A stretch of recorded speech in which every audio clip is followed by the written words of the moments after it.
Título: Emergencias endocrino-metabólicas y hematológicas.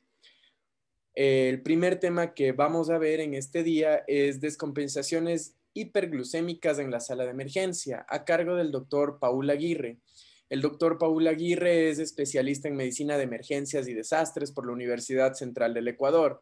Es editor y coautor de publicaciones médicas en editorial PubliScience. Es tratante de emergencia en el Hospital General José María Velasco Ibarra del Tena.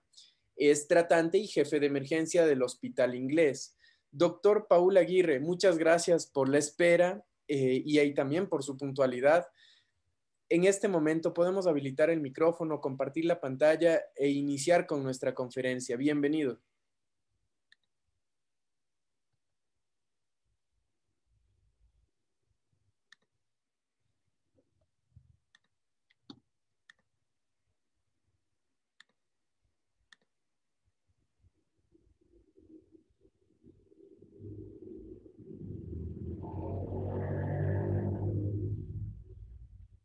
¿Sí me escuchan? Sí, doctor. Ahorita sí le escuchamos. Ya, la página está compartida en este momento, sí la podemos visualizar. Sí, la presentación está al 100%, se le escucha bien. Creo que estamos listos para iniciar, doctor. Perfecto, muchas gracias. Agradezco a los organizadores del Congreso por la tan cordial invitación y en especial a Alejandro, un amigo, compañero de batallas, digamos así, en el ámbito de la emergencia, de la medicina de emergencias. Muy bien, el tema de hoy que nos compete es las crisis hiperglicémicas, situaciones que vemos todos los días y a cada momento en los servicios de emergencia a nivel nacional y, por supuesto, internacionalmente, ¿no? Y dentro de las descompensaciones o de las complicaciones hiperglicémicas, como sabemos, las dos más graves, que va a ser el tema de la exposición del día de hoy, la cetoacidosis diabética y el estado hiperosmolar hiperglicémico. Que básicamente como comentario nada más, realmente a mi modo de ver, son una de las patologías que más me gusta ver y tratar en el área de emergencia porque son de esas patologías en las cuales nosotros las tratamos en emergencia y vemos resultados inmediatos siempre y cuando hayamos hecho muy bien nuestro trabajo, vemos los resultados excelentes en la misma área de emergencia, en el manejo de pacientes críticos. Entonces es de las patologías que más me gusta tratar en realidad. Bueno, como a modo de introducción nada más, los estados hiperglicémicos graves y potencialmente fatales en complicaciones agudas en diabetes mellitus son, como sabemos, cetoacidosis diabética y el estado hiperosmolar. Aproximadamente un tercio de los niños con diabetes mellitus tipo 2 debutarán o se darán a conocer de su enfermedad con cetoacidosis diabética y es menos común la cetoacidosis diabética como presentación en personas con diabetes mellitus tipo 2, y ya que se presenta principalmente como un estrés catabólico secundario a procesos que los veremos un poco más adelante.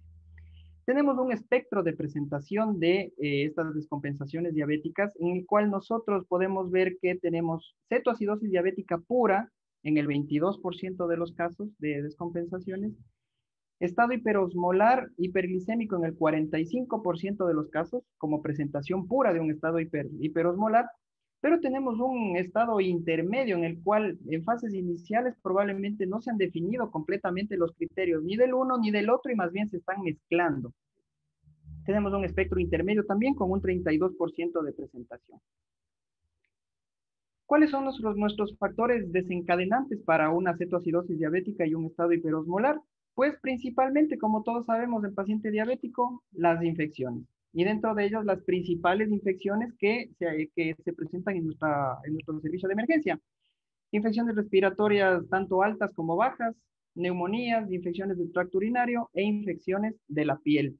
También tenemos eventos isquémicos, entendiéndose como infarto agudo de miocardio, stroke o evento cerebrovascular, e infarto de intestino o también conocido como isquemia mesentérica.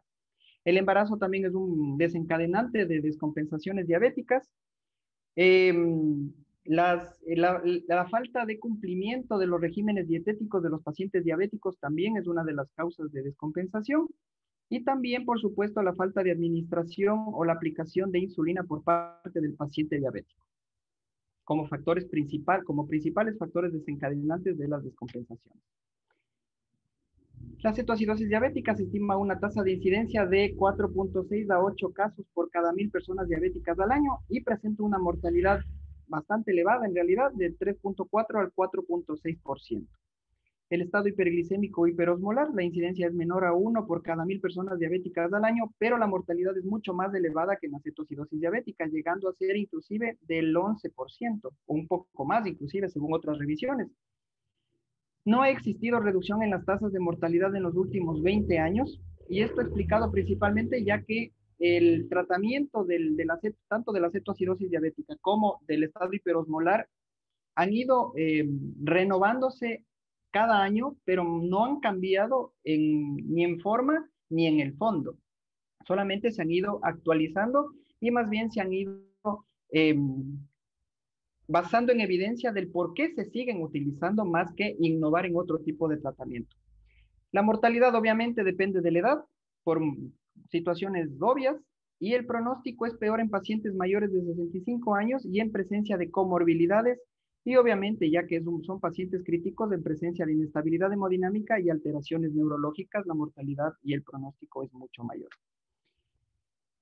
En relación al estado hiperglicémico hiperosmolar, la tasa de hospitalización de esta descompensación es menor en relación a la comparación con la cetoacidosis diabética, obviamente porque es de menor tasa de presentación. Según una estimación, representa solamente el 1% de las hospitalizaciones relacionadas con diabetes. La tasa de defunción va del 10 al 20% del estado hiperosmolar, principalmente dado en adultos mayores y por sus comorbilidades, y ya que son pacientes frágiles y con polifarmacia, que también dificulta, complica y los hace propenso a tener mayores descompensaciones, no solamente endocrinometabólicas, sino hemodinámicas, respiratorias y un sinfín de patologías. El promedio de edad de presentación del estado hiperglicémico hiperosmolar entre 55 y 70 años de edad. Vamos a ver un poco de la fisiopatología, algo cortito, ya que la fisiopatología de la cetoacidosis y del estado hiperosmolar es extenso y un poco complejo. Empecemos con un poco de fisiología. En la fisiología nosotros tenemos que saber que la glucosa es el sustrato de energía para todo nuestro organismo. Pero la glucosa, para poder proveernos de energía, tiene que estar en el espacio intracelular, no en el extracelular. Entonces, el transporte de la glucosa al espacio intracelular se lo realiza a través de dos tipos de transportadores.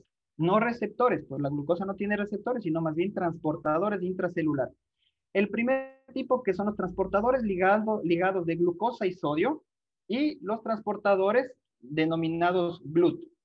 Estos transportadores se encuentran distribuidos a nivel celular, principalmente los transportadores GLUT a nivel de todas las células del organismo y los transportadores ligados a sodio y glucosa principalmente en las células del epitelio del intestino y también a nivel hepático. Tanto los transportadores ligados a sodio y glucosa como los transportadores GLUT y principalmente los transportadores GLUT2 y GLUT4 son insulinodependientes. Por lo tanto, para poder actuar, para poder desdoblarse y poder permitir el ingreso de la molécula de glucosa al intracelular, tiene que actuar la molécula de insulina. Si yo no tengo insulina, no voy a tener obviamente el paso de glucosa al intracelular. Una vez que nuestra glucosa está en el espacio intracelular, a través de un complejo mecanismo bioquímico, obtenemos piruvato. ¿Cuál es el objetivo del piruvato? ¿Cuál es la función primordial del piruvato? Es que a través igual de procesos enzimáticos, la formación de acetilcoenzima A, y la acetilcoenzima A nos va a dar paso a que se desencadene todo este complejo proceso bioquímico que nos daba terror en la universidad, de aprendernos, y que era de las cosas más difíciles de recordar, el ciclo de Krebs. Como todos sabemos, el ciclo de Krebs es el ciclo a través del cual nuestras células pueden obtener energía, teniendo como sustrato principal la glucosa. Ahora, ¿qué es lo que sucede en la diabetes tipo 1 y en la diabetes tipo 2? yo tengo una ausencia total o una ausencia parcial de insulina. Por lo tanto, mis receptores, tanto el receptor ligado a sodio y glucosa como el receptor GLUT, no pueden actuar de manera adecuada y por lo tanto la glucosa no va a pasar al espacio intracelular.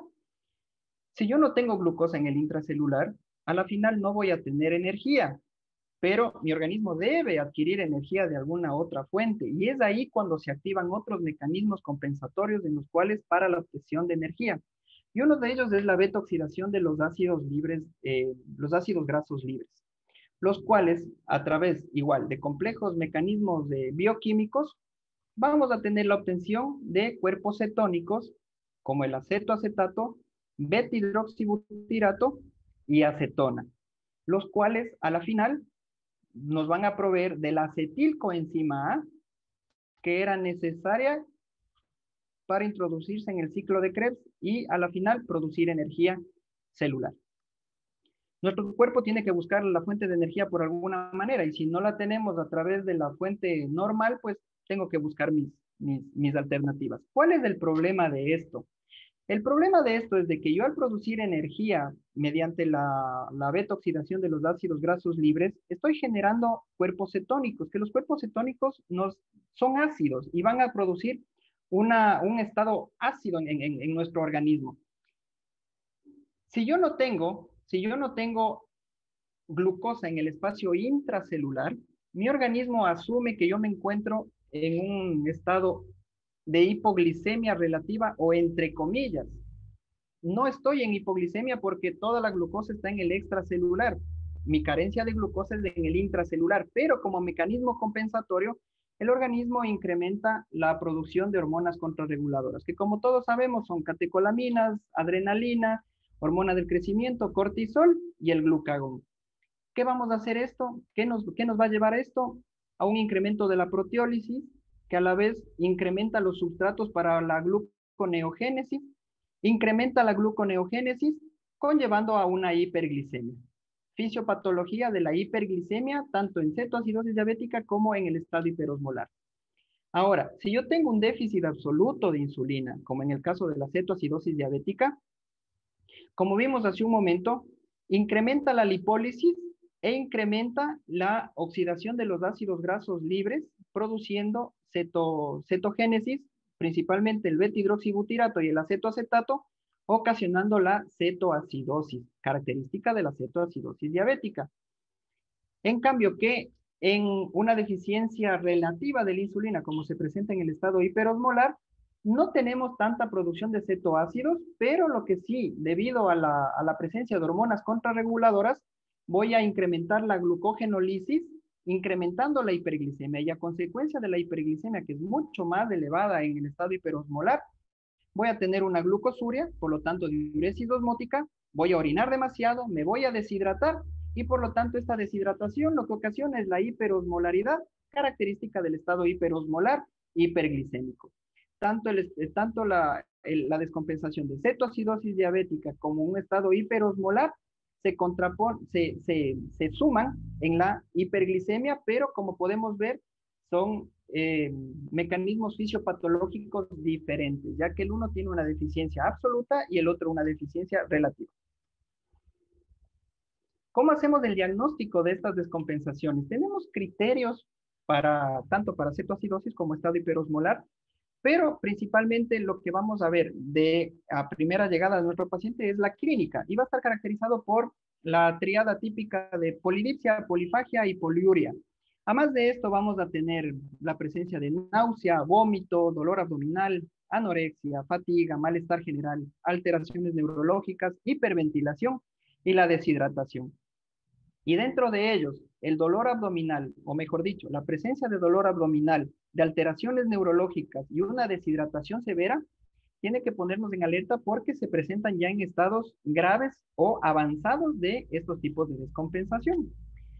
Tenemos los criterios para definir una cetoacidosis diabética. Como todos sabemos, existen varias escuelas para poder definir o de manejo de la diabetes, dados por la escuela o por las guías británicas y dados por las guías estadounidenses o por la Asociación Americana de Diabetes, la ADA. difieren en algunos puntos y en otros son similares. Por ejemplo, en la guía británica, como valor límite o valor inicial o criterio inicial para considerar un paciente con cetoacidosis diabética, lo pone como 200 miligramos por decilitro, mientras que la ADA, la guía estadounidense, lo pone como mayor a 250 miligramos por decilitro.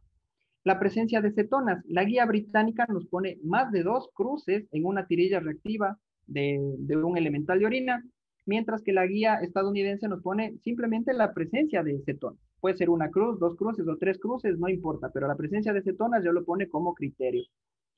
En lo que sí concuerdan las dos guías, tanto la británica como la estadounidense, es con un pH, un valor de pH para cetoacidosis diabética menor a 7.3. Los estadounidenses lo clasifican como leve, moderado y severo en relación a de 7.30 a 7.25, de 7.24 hasta 7 y menor a 7, leve, moderado y severo. Se incluyen también valores de bicarbonato, menor a 15 en la guía británica y en la estadounidense como leve de 15 a 18, moderado de 10 a 15 y en severo menor a 10. Como criterios diagnósticos de un estado hiperosmolar hiperglicémico, la glicemia obviamente va a ser en valores mucho más elevados, como se mencionó anteriormente. Igual se hace la diferenciación tanto de la guía británica como de la guía estadounidense, de la ADA, en el que los británicos, como criterio de diagnóstico de estado hiperosmolar hiperglicémico, tenemos un valor de 540 miligramos por decilitro o mayor para estado hiperosmolar, mientras que los estadounidenses lo utilizan como valor de 600. La osmolaridad, concuerdan las dos guías en la cual debe ser mayor a 320, pero con una observación o con una particularidad. Los británicos, para este cálculo de la osmolaridad, utilizan una osmolaridad efectiva, mientras que los estadounidenses utilizan una osmolaridad total. Eso debemos tener muy en cuenta al momento de nosotros qué guía o qué criterio elegir para poder diagnosticar de estado hiperosmolar hiperglicémico. La presencia de acidosis o de cetonas bajas en las dos guías, no la ponen como sin presencia de cetonas, porque como vimos en la fisiopatología, pueden producirse en cierto grado. Un pH, concuerdan las dos guías, un pH mayor a 7.3, las dos, y valores de bicarbonato superiores a 15. Mayor a 15 los británicos, mayor a 20 estadounidenses. Y obviamente el estado mental, que en el estado hiperglicémico hiperosmolar va a estar presente tanto como criterio en las guías británicas y en las estadounidenses. Muy bien, hemos tenido nuestro paciente con clínica, con síntomas y con criterios de cetoacidosis diabética o de estado hiperosmolar. Entonces, ¿en qué consiste el manejo en emergencia? Nuestras metas en emergencia van a ser correcciones dadas por corrección de la acidosis metabólica, corregir la deshidratación, la hiperglicemia y los desequilibrios hidroelectrolíticos. A su vez, en emergencia, nuestras metas van a ser como tratamiento de mano, a la mano, identificar las comorbilidades, determinar infecciones y enfermedades asociadas, drogas o efectos adversos de las mismas, y prevención de complicaciones, hipoglicemia, hipocalemia, edema cerebral y edema pulmonar. Lo que nos concierne a la conferencia del día de hoy, las correcciones nada más, el manejo en emergencia de deshidratación, de la acidosis metabólica, electrolitos y de la hiperglicemia. Dentro de nuestra formación en universidad y a nivel de posgrado, siempre nos encontramos cuando topamos el tema de cetoacidosis o de descompensaciones hiperglicémicas con unos algoritmos, unos flujos de manejo, unas guías de manejo que siempre incluyen matrices, incluyen cuadros sinópticos tan extensos, tan largos, en ocasiones tan confusos y tan desesperantes, los cuales nos generan realmente un dolor, un verdadero dolor de cabeza porque no sabemos por dónde empezar. El día de hoy no vamos a limitarnos simplemente a leer el algoritmo nada más, sino vamos a intentar explicar el por qué actualmente se están llevando las guías de esta manera, ya que como se mencionó hace un momento, no se han modificado las guías de manejo de cetoacidosis diabética y de estado hiperosmolar en aproximadamente 20 años.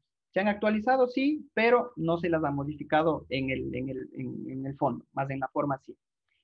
Los líquidos intravenosos. Todos sabemos que el paciente hiperglicémico, lo primero que debe recibir en nuestra sala de emergencia es líquidos intravenosos. Recordemos que el déficit de líquidos corporales totales en una cetoacidosis diabética está calculado aproximadamente entre 8 y 10 litros, y en el estado hiperosmolar hiperglicémico, más de 10 litros, de 10 a 12 litros en ocasiones. Entonces, la restitución de líquidos intravenosos es fundamental. Es el primer paso que nosotros debemos dar antes del resto de procedimientos. ¿Y qué líquidos intravenosos vamos a tener? ¿O cuál es la recomendación? Administración de solución salina, cloruro de sodio al 0,9% de 500 a 1000 ml hora durante la primera o segunda hora. Una vez terminada la primera o la segunda hora que nosotros hemos hidratado a nuestro paciente, ya debemos tener, o en el mejor de los casos, ya debemos poseer los resultados de nuestro sodio sanguíneo. ¿Para qué? Porque aquí tenemos tres opciones con el resultado de nuestro sodio. Yo tengo o que mi sodio está alto, o que mi sodio está normal, o que mi sodio está bajo. No tengo más opciones. Por lo tanto, yo puedo hacer mano de dos opciones, de dos alternativas, dependiendo de los valores de sodio en los cuales se encuentra mi paciente. Empecemos por la más fácil, que es si el sodio sérico se encuentra normal. Si el sodio sérico se encuentra normal, yo continúo con mi solución salina al 0,9% a una rata de infusión de 250 a 500 ml hora, dependiendo del estado de hidratación de nuestro paciente y sobre todo dependiendo de las comorbilidades asociadas de nuestro paciente, porque debemos tomar en cuenta si es que nuestro paciente tiene insuficiencia cardíaca congestiva, si es que es un paciente insuficiente renal. Debemos tomar en cuenta para nosotros evaluar la velocidad de infusión de nuestra solución salina. Si es que yo tengo un sodio corregido, ¿no? Un sodio corregido normal, un sodio corregido alto o normal, solución a infundir en hidratación va a ser una solución salina al 0,45% o también lo que conocemos como una solución al medio, una velocidad de infusión de 250 a 500 ml hora, de igual manera que en el otro, dependiendo del estado de hidratación de nuestro paciente y de las comorbilidades. Tanto la administración inicial como el cambio a una solución salina al medio, como solución salina al 0,9%, con una recomendación de clase 2 según evidencia. ¿Hasta qué momento nosotros vamos a mantener con nuestra solución salina al 0,45% o con nuestra solución salina al 0,9% hasta conseguir nuestros objetivos terapéuticos, que ya los veremos o los complementaremos un poco más adelante, dados por los valores plasmáticos de glucosa? ¿Cuáles van a ser nuestros objetivos? En cetoacidosis diabética, un valor menor a 200 miligramos por decilitro, y en el estado hiperosmolar hiperglicémico menor a 300. ¿Qué sucede cuando yo alcanzo estos valores? Pues cambio mi líquido de infusión intravenosa a dextrosa al 5%, en solución salina al 0,45%, en una solución al medio. Alcancé mis objetivos terapéuticos con la hidratación, pues cambio mi fluido de hidratación a dextrosa al 5% en solución al medio, o lo que solemos conocerlo como solución en Y, o hacemos el switch de cambio del cloruro de sodio a dextrosa al 5% al medio, con una recomendación clase 2. Ahora, muchos de ustedes se preguntarán, hemos visto, hemos leído artículos acerca de la evaluación de los cristaloides balanceados versus la solución salina en pacientes críticos, en pacientes no críticos. ¿Por qué no puedo utilizar cristaloides balanceados, representados principalmente por el lactato de Ringer? Es así que les he traído la justificación al por qué se sigue recomendando la solución salina antes que el lactato de Ringer, con unas pocas revisiones que hemos hecho. Tenemos este artículo publicado en el New England Journal of Medicine del 2018, en el que evalúa los cristaloides balanceados versus la solución salina en pacientes no críticos.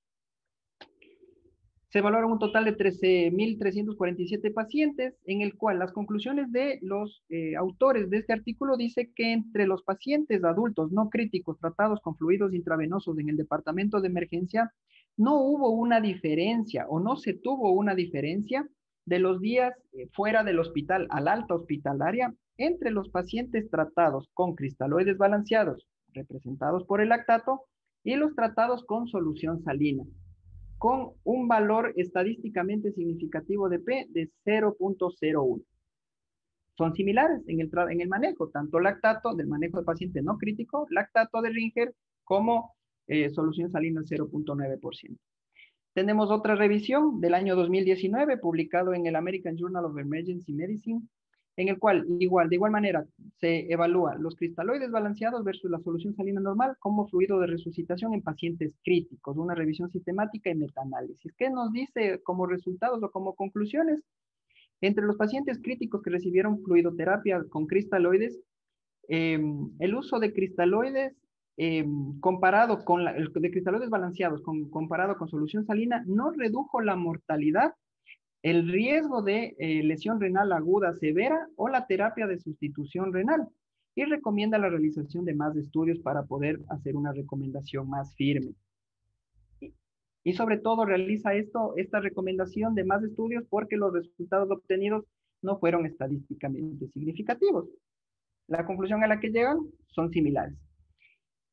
Existen muy pocos estudios en los cuales evalúan específicamente en acetoacidosis diabética el uso del lactato Ringer versus solución salina normal. Uno de ellos y de los más representativos en los que se basan para estudios futuros es este del año 2011, en el cual la conclusión del estudio nos dice que falló al indicar un beneficio del uso del lactato Ringer, la solución de lactato Ringer, comparado con la solución de sodio al 0.9% en el tiempo de normalización del pH en pacientes con cetoacidosis diabética.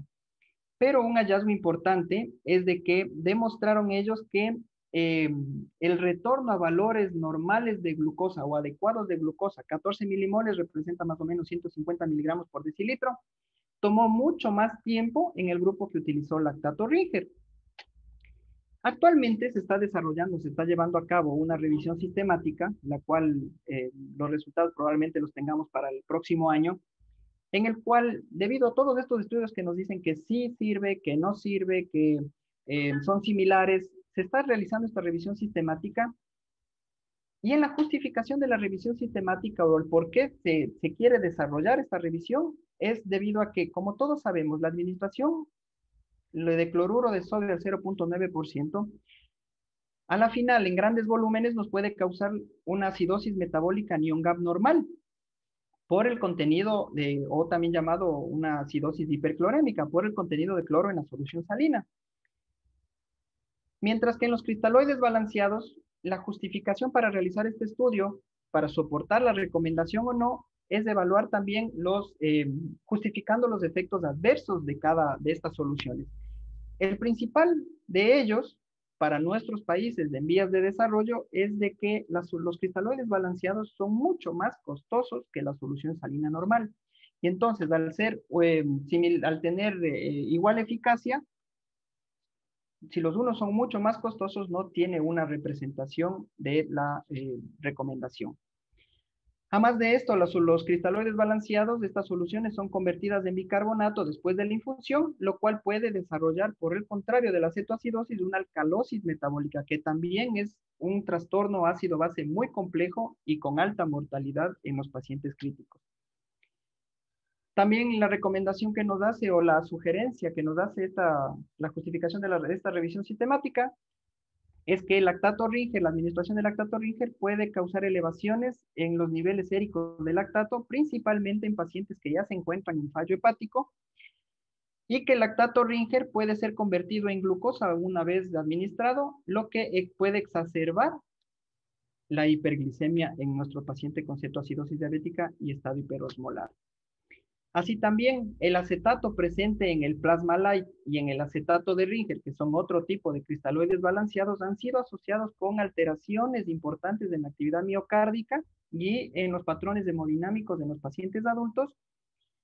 Y también nos recuerda que los cristaloides balanceados, lactato de Ringer, acetato de Ringer, plasma light, son soluciones hipotónicas en relación a la solución salina al 0.9%, por lo cual, y lo más importante, nos puede incrementar el riesgo de edema cerebral en nuestros pacientes. Es por estos motivos que las guías actuales continúan recomendando la solución salina como el fluido de elección en la reanimación hídrica de nuestros pacientes con cetoacidosis diabética. Insulinoterapia. La administración de insulina es mandatoria para el manejo de cetoacidosis diabética y de estado hiperosmolar. Todos lo conocemos, debido a que promueve la utilización de glucosa por tejidos periféricos, disminuye la glucogenólisis y la neoglucogénesis, suprime la cetogénesis al bloquear la conversión de ácidos grasos libres y proteínas a cuerpos cetónicos, como vimos en la fisiopatología, y promueve el ingreso de potasio al espacio intracelular. Pero antes de nosotros poder administrar insulina a nuestro paciente, debemos tener unas consideraciones muy importantes, unas consideraciones previas muy importantes. No debemos iniciar insulina sin antes haber hidratado a nuestro paciente. ¿Por qué motivo? Porque el paciente hipotenso o con mala perfusión puede empeorar el colapso circulatorio. Recordemos que en ese estado de hipoglicemia relativa, entre comillas relativa, que se encuentra en nuestro paciente, se produjeron hormonas contrarreguladoras, dentro de ellas adrenalina, catecolaminas y cortisol, los cuales permiten mantener un estado hemodinámico adecuado a nuestro paciente crítico. Si yo suprimo o empiezo a facilitar el ingreso con insulina, empiezo a facilitar el ingreso de glucosa a la célula, esta producción de hormonas contrarreguladoras va a disminuir y por lo tanto voy a tener un colapso circulatorio porque no voy a tener los sustratos que me mantengan una adecuada hemodinamia. El iniciar insulina antes de haber hidratado a mi paciente también puede empeorar la acidosis metabólica en cetoacidosis diabética, debido a que recordemos que la célula es uno de los principales mecanismos para regulación del equilibrio ácido-base, a través de un mecanismo muy sencillo que es el introducir hidrogeniones al espacio intracelular, pero a cambio de potasio al extracelular. Yo intercambio hidrogeniones por potasio. Y así en viceversa. Si es que yo administro insulina a mi paciente, el potasio que se encuentra en el espacio extracelular va a ser trasladado al intracelular, pero a cambio de hidrogeniones. Los hidrogeniones que se encuentran en el espacio intracelular saldrán al extracelular y por lo tanto se incrementará la acidosis del estado acidótico en mi paciente con cetoacidosis diabética. Y de igual manera, otra consideración importante, no debemos iniciar insulina sin antes conocer los valores séricos de potasio. Muy bien, hemos hidratado a nuestro paciente, vamos a iniciar terapia con insulina. Tenemos que saber por qué ruta de administración vamos a administrar la insulina. Todos hemos utilizado la insulina intravenosa, pero últimamente se vienen haciendo recomendaciones acerca de la administración de insulina por otro tipo de vías. Vía subcutánea, vía intramuscular en el manejo de las descompensaciones diabéticas. Tenemos varios artículos, algunos muy antiguos, otros más actuales, en los cuales ya se han evaluado este tipo de situaciones. Es así, por ejemplo, un ejemplo del 1977, en el cual se evaluó bajas dosis de terapia con insulina en cetoacidosis diabética por varias rutas. Se evaluó la vía intravenosa, la vía subcutánea y la vía intramuscular. Y los datos obtenidos de este estudio confirmaron la eficacia de la terapia con bajas dosis de insulina para la cetoacidosis diabética y se indicó que la ruta óptima de administración es la insulina intravenosa en forma inicial, combinada con, a posterior, con insulina subcutánea o intramuscular. Evaluado en 1977 ya teníamos esta evidencia. Un poco más actual, en el 2016, la colaboración Cochrane realizó una revisión sistemática acerca de la administración de insulina de acción rápida subcutánea o sus análogos para el tratamiento de cetoacidosis diabética. Como conclusión de los autores, sugieren que básicamente la evidencia que hasta el momento, hasta el 2016, se encontraba disponible era de baja o de muy baja calidad, como para comentar si la administración de la insulina subcutánea era ventajosa o desventajosa en relación a la administración de insulina intravenosa. Lo que sí nos hace la recomendación o refiere dentro de las conclusiones de esta revisión sistemática de la colaboración Cochrane es de que recordemos que la vida media de la insulina intravenosa está alrededor de 5 minutos.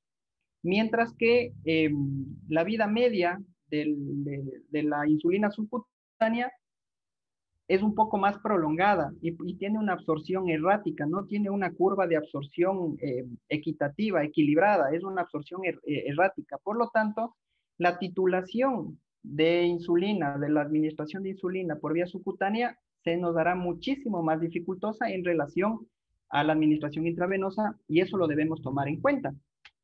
Es por eso que las recomendaciones, tanto la guía británica como la guía estadounidense, nos siguen recomendando hasta el momento la administración de insulina intravenosa.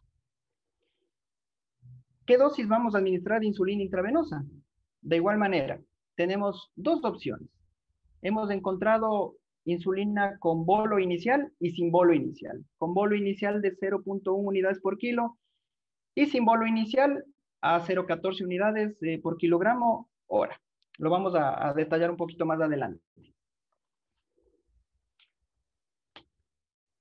Para justificar la utilización o no de un bolo inicial de insulina, igual se han desarrollado muchos estudios y dentro de ellos el más representativo y la base para todos los estudios que se han desarrollado a partir del 2008 es este estudio de Goyal, en el cual se evalúa la utilidad de un bolo inicial de insulina en el tratamiento de cetoacidosis diabética. ¿Qué es lo que nos dice Goyal en 2008 ya?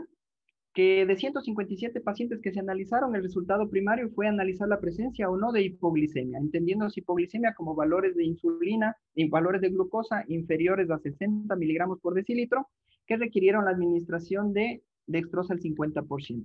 ¿Qué fue lo que encontró Goyal? Que no existe una diferencia estadísticamente significativa en la incidencia de hipoglicemia. Otro estudio un poco más reciente, de abril del 2019, la utilidad de los bolos de insulina en cetoacidosis diabética en el manejo de las hiperglicemias en el departamento de emergencia. Tenemos acá dos curvas, una curva que es valor de glucosa tiempo y otra curva que es valor de anion gap tiempo. Como podemos ver, el descenso es similar tanto en grupos placebo como en grupos de administración de bolo inicial de insulina, con un descenso marcado y sostenido similar en ambos grupos, tanto en los valores de glucosa como en los valores de anion gap. Los resultados obtenidos de este estudio, los efectos adversos, hipoglicemia, que como podemos ver con el valor estadístico de P, no existe una diferencia estadísticamente significativa entre el grupo del bolo de insulina y el grupo de placebo. Como efecto adverso también, la presencia de hipocalemia, no existe una diferencia estadísticamente significativa entre el grupo de insulina administrada en bolo inicial y sin bolo. Pero hay un resultado muy importante en este estudio, el cual corresponde al tiempo, a las horas de resolución o el tiempo que tomó en resolverse la acidosis en cetoacidosis diabética. Y como podemos ver, tampoco existe una diferencia estadísticamente significativa en ambos grupos. Entonces, ¿cuál es la conclusión de los autores de este estudio? Que la administración de un bolo inicial de insulina en pacientes con cetoacidosis diabética fue segura en relación a la presencia de eventos adversos dados por hipoglicemia o por hipocalemia, pero no fue asociada con un beneficio significativo. Entonces, en pocas palabras, ¿qué nos dicen? Si usted quiere utilizar un bolo inicial de insulina, puede hacerlo. Es seguro. No, su paciente no va a caer en hipoglicemia o no va a hacer hipocalemia. Pero si no lo utiliza, tampoco es de que va a demorarse más en resolver la cetoacidosis o el estado hiperosmolar de nuestro paciente. Es así que, como mencioné hace un momento, todavía continuamos con las recomendaciones de estas dos opciones terapéuticas. Si yo me decido utilizar insulina como un bolo inicial, lo usaré a una dosis de 0.1 unidades por kilo de peso en bolo y de ahí continuaré con una infusión continua de 0.1 unidades por kilogramo hora. Si es que me decido no utilizar el bolo inicial, simplemente iniciaré la infusión continua a una dosis de 0.14 unidades por kilogramo hora, en forma continua. Similar eficacia, similar presencia de efectos adversos, las dos opciones son adecuadas. ¿Cuáles son nuestros objetivos terapéuticos una vez iniciada la terapia con insulina intravenosa? Dentro de la primera hora, nosotros debemos tener un descenso al menos del 10% de nuestro valor inicial de glicemia. Si no lo hemos conseguido, podemos administrar un bolo de insulina dependiendo del caso. Si es que yo mi esquema fue con un bolo inicial de insulina al 0.1%, repito el mismo bolo en forma intravenosa. Y si mi esquema fue no iniciar con bolo intravenoso, sino directamente la infusión continua de insulina intravenosa, y no he alcanzado mi valor, mi objetivo terapéutico, puedo administrar un bolo de 0.14 unidades por kilogramo de peso. Si yo sí conseguí mi objetivo terapéutico, pues continúo con la infusión de insulina intravenosa como se había calculado y programado. De la segunda hora en adelante, mi objetivo terapéutico será el disminuir mis valores de glucosa sérico entre 50 y 75 miligramos por decilitro cada hora. Pero ¿hasta qué punto yo voy a mantener la infusión de insulina hasta conseguir mi objetivo terapéutico en cetoacidosis diabética de 200 miligramos por decilitro y en estado hiperosmolar hiperglicémico de 300 miligramos por decilitro? Una vez alcanzados estos valores de objetivo terapéutico, no voy a suspender la insulina. Disminuyo la infusión, la velocidad de infusión o la dosis de infusión de mi insulina intravenosa de 0.2 a 0.5 unidades internacionales kilogramo hora. Básicamente es disminuir a la mitad la velocidad de infusión que le estaba administrando a mi paciente, disminuirla a la mitad. ¿Para qué? Para mantener los rangos de glicemia en cetoacidosis diabética entre 150 y 200 miligramos por decilitro y en el estado hiperosmolar hiperglicémico entre 200 y 300 miligramos por decilitro. De estos son mis objetivos terapéuticos. Sin olvidarnos que para cuando yo haya alcanzado mi objetivo de 200 miligramos en cetoacidosis y 300 miligramos en estado hiperosmolar, yo ya debía haber cambiado la infusión de mi solución de hidratación, de lo que estaba en solución salina al 0,9%, a dextrosa al 5% en una solución al medio, como lo vimos anteriormente. El potasio es súper sencillo, no hay mucho que analizarlo. Tengo tres opciones con mi potasio: que tenga potasio bajo, que tenga potasio normal o que tenga potasio alto. No tengo más opciones. Cuando yo tengo un potasio bajo, menor a 3.3 equivalentes o milimoles litro, no administro insulina y administro de 20 a 30 equivalentes hora hasta conseguir valores de potasio mayores a 3.3 equivalentes litro como carga rápida. Si yo tengo un valor de potasio mayor a 5.2 equivalentes litro, no administro potasio, pero estoy continuamente chequeando los valores de potasio cada 2 horas. Si es que yo tengo unos valores de potasio entre 3.3 y 5.2 equivalentes litro, administro de 20 a 30 equivalentes de potasio por cada 1000 ml o por cada litro de solución cristaloide que estoy manteniendo a mi paciente en hidratación. El potasio sérico debe ser estrechamente monitorizado durante la cetoacidosis diabética, ya que la administración de insulina obviamente va a llevar, como mencionamos, el potasio extracelular al intracelular. Se va a producir la corrección de la acidemia, igual como lo mencionamos anteriormente, a través del intercambio potasio-hidrogeniones, y también la corrección de la hiperosmolaridad también nos va a perjudicar al momento de nosotros estar realizando la corrección o la administración de insulina en la cetoacidosis diabética. El bicarbonato es otro de los puntos de discordia en ocasiones, de acuerdos en otras más, acerca de la administración en paciente crítico y mucho más en paciente con una cetoacidosis diabética. Tenemos muchos estudios, muchas revisiones sistemáticas. Dentro de ellos, la más representativa es esta que les presento, que las estoy presentando.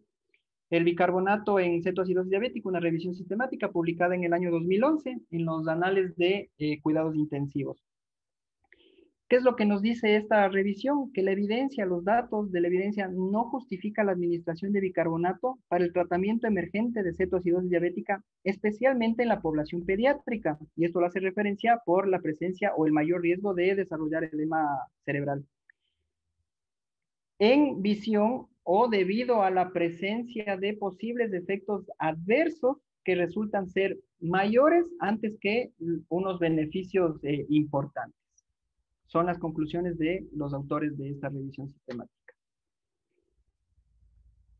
También lo que nos refieren es que todavía existe insuficiente evidencia para justificar la recomendación de la administración de bicarbonato, inclusive, sobre todo, en pacientes con una acidemia con pHs inferiores a 6.9. Ni siquiera ellos recomiendan o no existe la suficiente evidencia para recomendar, aún así el pH esté por debajo de 6.9, no existe la suficiente evidencia para recomendar la administración de bicarbonato. Tenemos revisiones sistemáticas un poco más actuales, del 2019, en la cual la recomendación, la conclusión de estos autores, de igual manera que la anterior, la literatura actual sugiere que la terapia con bicarbonato ofrece beneficios limitados en el tratamiento de pacientes con acidosis metabólica severa y en pacientes que se acompañan con fallo renal agudo. La evidencia es muy controversial, pero sin embargo, debido a la presencia de graves trastornos en el sistema cardiovascular y sobre todo en el sistema nervioso central relacionados con la acidosis metabólica severa, como vasoconstricción arteriolar, disminución de la contractilidad cardíaca, inestabilidad hemodinámica, predisposición a las arritmias, reducción del flujo cerebral, tetania, convulsiones, delirio, estupor y coma, es que todavía se lo sigue incluyendo al bicarbonato en las recomendaciones del manejo de cetoacidosis diabética, pero como lo mencionan en los artículos, como una medida extrema, como la última opción. Y lo ponen en estados severos de acidosis con pH menores a 6.9. pH mayor a 6.9 no administro bicarbonato, y en pH menor a 6.9 sí administro bicarbonato. 100 milimoles o 100 miliequivalentes en 400 ml de solución salina o de agua destilada, más 20 miliequivalentes de cloruro de potasio, porque estoy corrigiendo la acidosis, en una infusión de 2 horas.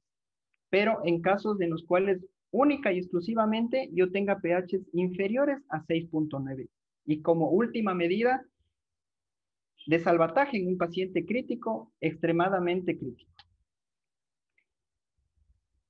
Tenemos así también los criterios de remisión de cetoacidosis diabética y de estado hiperosmolar, hiperglicémico. Así como tuvimos criterios de diagnóstico, los criterios de remisión van a ser exactamente los contrarios. Disminución de la hiperglicemia por debajo de 200 miligramos de decilitro, disminución de normalización del pH a más de 7.3, resolución de la hiperosmolaridad con una reducción menor a 320 de la osmolaridad en nuestros pacientes. Cuando nosotros hayamos obtenido esos valores, esos criterios, pues diremos que nuestra cetoacidosis diabética o nuestro estado hiperosmolar se encuentra en remisión. Ahora, yo tengo mi paciente que lo traté con hidratación, lo traté con insulina, corregí adecuadamente el potasio, administré bicarbonato cuando lo consideré necesario, si es que lo necesité. Ya estoy en criterios de remisión, suspendo la insulina intravenosa de forma abrupta, pues la respuesta es no, y es un tajante no. Cuando el paciente presenta tolerancia oral y la cetoacidosis diabética ha sido resuelta, la transición a insulina subcutánea debe ser iniciada, pero es una transición, no es un cambio a. Los pacientes deben recibir insulina de acción intermedia, como insulina NPH, o de acción larga, como la insulina glargina, 2 horas antes de terminar la infusión de insulina intravenosa. ¿Y cómo voy a hacer este cambio o esta transición? Voy a calcular la dosis de insulina, de insulina intermedia o de insulina lenta, de insulina de acción larga, perdón, de 0.5 a 0.8 unidades internacionales por kilo día, y lo reparto en un esquema basal bolus. ¿Qué quiere decir mi esquema basal bolus? El 50% del total de la dosis lo administro lo reparto para la insulina de acción intermedia o de acción larga. Y el otro 50% de la dosis total de mi insulina lo reparto en 3 dosis para utilizarlo con insulina de acción rápida.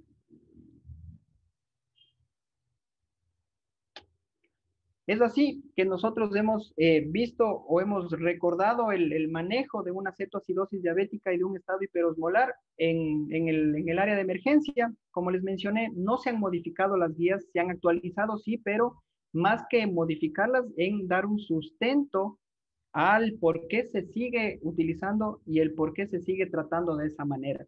Existen muchos puntos controversiales que siguen en estudio, como por ejemplo utilizar lactato o solución salina versus lactato, el uso de bicarbonato y las vías de administración de insulina.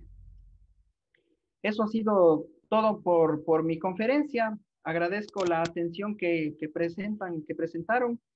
Y nada, abierto para las preguntas correspondientes si las existiera. Y bueno, acá les presento una fotografía de la ciudad del Tena. La ciudad del Tena es la capital de la provincia del Napo en el Ecuador. Una ciudad amazónica muy bonita, por cierto. Recomiendo que la visiten. Tiene muchos atractivos turísticos, naturaleza, flora, fauna. Muchas gracias. Muchas gracias, doctor Aguirre. Estamos muy agradecidos con usted por su exposición. Definitivamente un abordaje bastante puntual de todos estos temas importantes en el manejo de las hiperglicemias.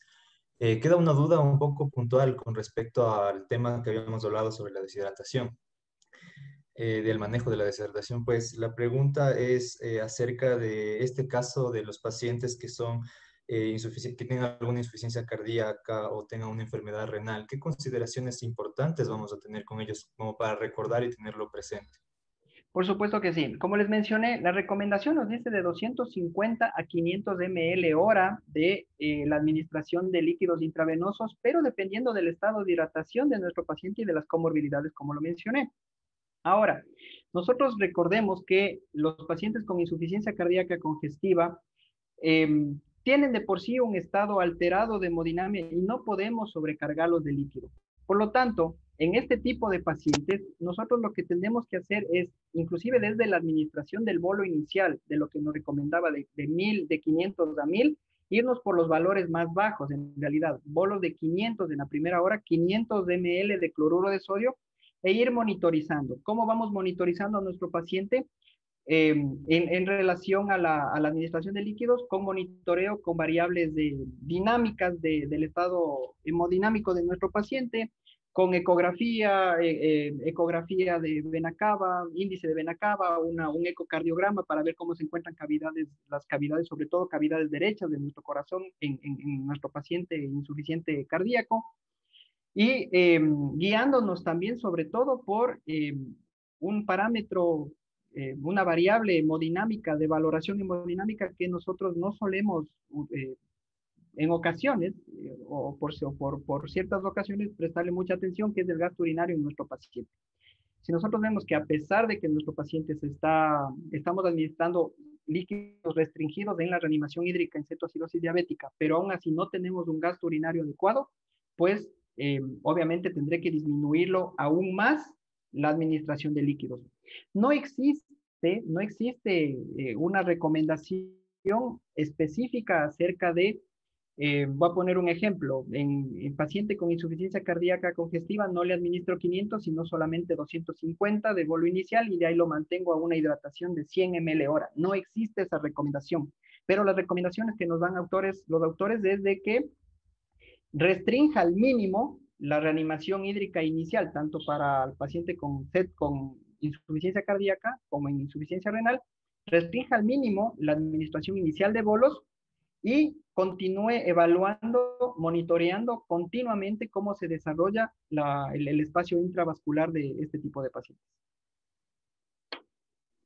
Perfecto, doctor. Queda muy claro entonces el manejo de estos pacientes puntualmente. Existe otra pregunta adicional con respecto a los pacientes pediátricos. Pues bueno, en niños los desencadenantes que precipiten el inicio de una cetoacidosis diabética, la diabetes mellitus tipo 1 sobre todo. Pero ¿cómo podríamos identificar un poco mejor en estos pacientes los signos de cetoacidosis diabética? Ya, como lo mencioné al inicio de mi presentación, la cetoacidosis diabética se presenta en el 25% o corresponde al 25% de la forma de presentación o de debut diabético en los pacientes pediátricos. Obviamente, nuestro paciente pediátrico no nos va a poder manifestar que se encuentra con polidipsia, con poliuria y con polifagia, pero lo que sí vamos a poder tener en nuestro paciente pediátrico, y ese es el gran riesgo de las alteraciones en este grupo etario, son las alteraciones neurológicas. Los papitos y mamitas de los niños se dan cuenta que el paciente está hipoactivo, cuando no quiere alimentarse, cuando está ávido de agua, quiere estar solo tomando el seno, quiere estar solamente tomando su biberón o tomando agua si es que ya es un poco más grande. Eh, no le toman o no le prestan mucha atención a la poliuria porque los papitos asocian que como está tomando mucho el seno o está tomando mucha agua, está orinando bastante, pero es parte de un conjunto de síntomas relacionados con la hiperglicemia. Entonces, ¿cuáles van a ser los dos principales síntomas que van a presentar nuestra población pediátrica? Es la alteración del estado de conciencia y la polidipsia. El niño está ávido por el agua. Perfecto, doctor. Solamente una pregunta más en honor al tiempo que tenemos. Con respecto a el debut diabético, con un paciente que tenemos apenas en la emergencia, que tenemos un debut diabético, ¿hay alguna consideración tal vez adicional o se hace un manejo similar? ¿Debut diabético con cetoacidosis o debut diabético nada más? Solo diabético, debut diabético. No, son consideraciones diferentes, son manejos diferentes. La reanimación hídrica inicial puede ser similar, la podemos asimilar en todo en base a la reanimación con líquidos. Sí, cuando yo consigo la reanimación hídrica en mi paciente con debut diabético con glicemias superiores a 200 a 300, que no cumple criterios de cetoacidosis diabética o de estado hiperosmolar, a la final ese paciente lo voy a terminar tratando, al menos en el área de emergencia, con insulina y con las consideraciones que ya vimos hace un momento o las restricciones del uso inapropiado o el uso previo a la administración de líquidos de insulina. Por lo tanto, mi paciente tiene que ser hidratado previamente. La consideración puede ser similar, en realidad, bolos de 500 o de 1000 ml de cloruro de sodio en la primera, en la segunda hora y voy monitorizando los valores de glucosa, cómo se van comportando. Si tengo un descenso adecuado de valores de glucosa relacionados, muy similares a los objetivos terapéuticos de 50 a 75 miligramos dentro de la segunda, tercera hora, y llego a tener mis rangos terapéuticos adecuados en el debut diabético, hago el cambio. No utilizo insulina intravenosa, sino hago el cambio al esquema de insulina más adecuado para mi paciente, que en este caso, para el área de emergencia, será el cálculo de la dosis de insulina para un esquema de insulina por escape.